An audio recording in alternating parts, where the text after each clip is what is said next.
Dr. Andrew Callahan was the kind of man everyone in Boston admired. Tall, confident, and sharply dressed, he carried the reputation of being one of the city's top cardiac surgeons. His name often appeared in medical journals and charity galas, where he was praised not only for his skill but for his charisma. To the public, he was the image of perfection, calm under pressure, generous with patients, and utterly devoted to his work. Yet behind the carefully maintained image was a man who viewed life as a series of performances. Every word, every gesture, every smile was calculated to preserve control. When he met Claire Bennett, it seemed as though fate had rewarded him with the final piece of his perfect life. Claire was everything he wasn't: warm, spontaneous, and genuine.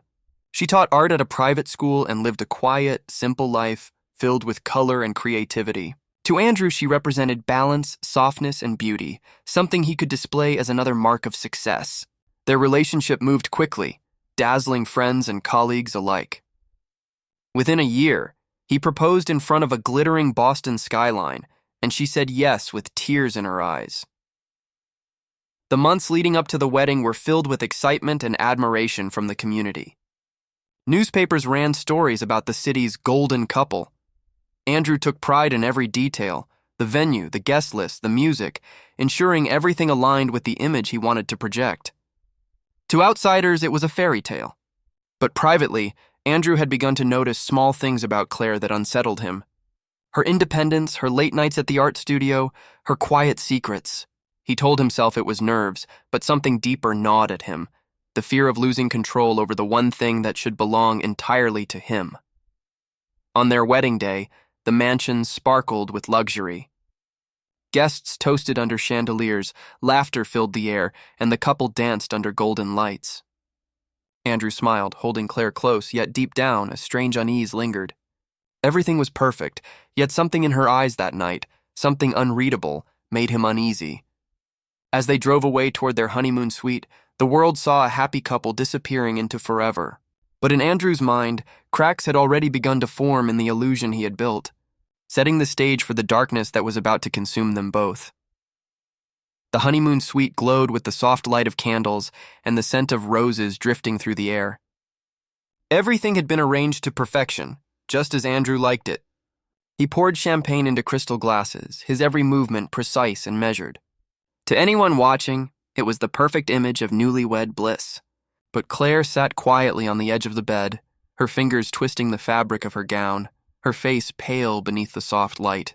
The silence between them felt heavy, as if both knew something was waiting to be said.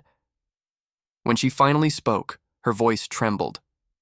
The words came slowly, carefully, but each one hit Andrew like a sharp instrument. She told him she was pregnant. It should have been a moment of joy, a new beginning, but instead, it was a spark thrown into dry wood.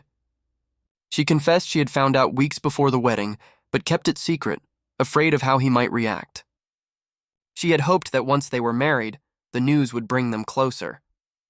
Instead, it shattered everything he believed about control, timing, and perfection. For Andrew, the revelation was a betrayal. His mind began to spiral as he tried to make sense of it. A pregnancy before marriage did not fit the image he had built. It was messy, unpredictable, and outside his carefully planned timeline. Worse, it was proof that Claire had made a decision without his consent, that she had hidden something from him. His heart pounded not with fear, but with fury. To him, the secret symbolized defiance, a reminder that he could not fully shape or own the life he thought he had created. The hours that followed blurred into a haze of anger and silence. The once romantic suite became a suffocating cage. Claire tried to explain, to reach him, but her words barely registered. He stared at her, unable to reconcile the woman he thought he married with the one who had deceived him. The candles burned lower, the music faded, and the night grew colder.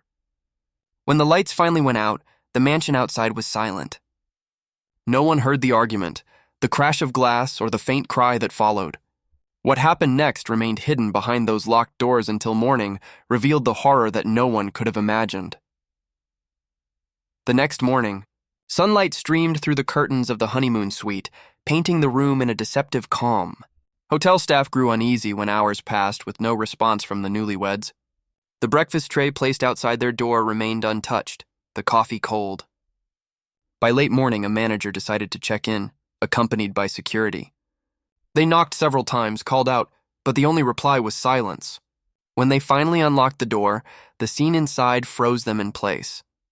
The suite looked oddly untouched, as if time had stopped during the night. The champagne glasses from the evening before sat on the table, one still half full.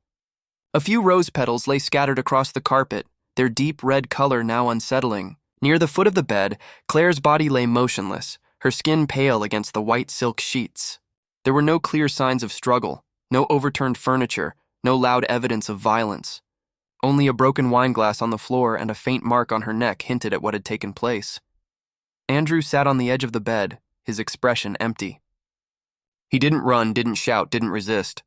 When questioned by the police who arrived shortly after, he spoke calmly, saying that an argument had spiraled out of control. He claimed Claire had slipped, that it was an accident, a tragic fall. His story was rehearsed, his tone emotionless, as if he were describing a clinical procedure instead of his wife's death. But detectives noticed inconsistencies, the timing, the position of the body, the bruises that didn't match a fall. News of the tragedy spread through Boston like wildfire. By afternoon, headlines screamed about the shocking death of the surgeon's wife, the fairy tale marriage turned nightmare overnight. Friends, colleagues, and hospital staff were stunned, unable to reconcile the image of the refined, brilliant doctor with the grim reality of what he might have done.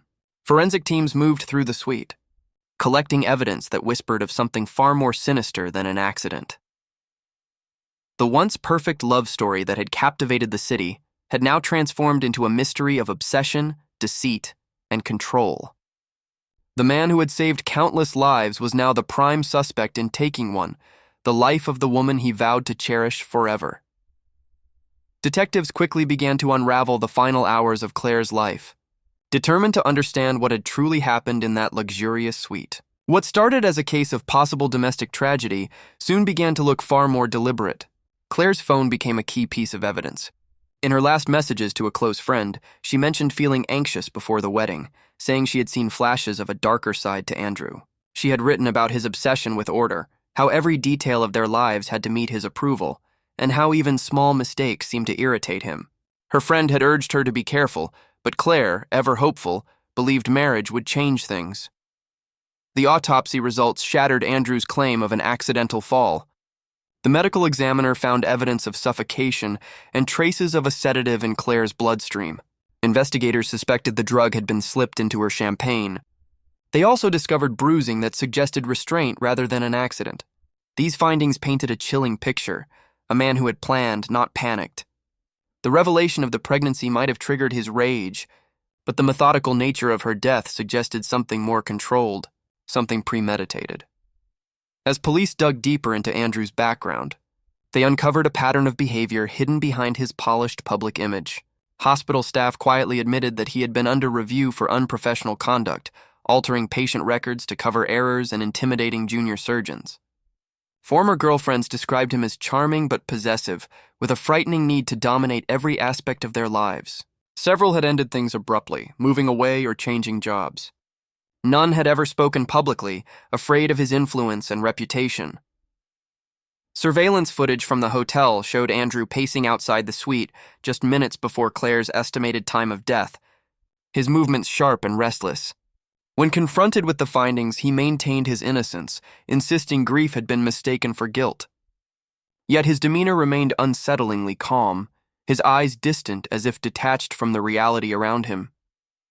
Detectives began to view him not as a man broken by tragedy, but as someone who saw emotion as weakness.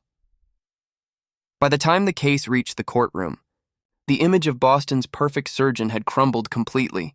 Behind the polished exterior lay a man who valued control more than love, perfection more than life itself.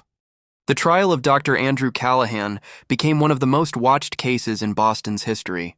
Each day, crowds gathered outside the courthouse, hoping to catch a glimpse of the man who had once been the city's most admired surgeon.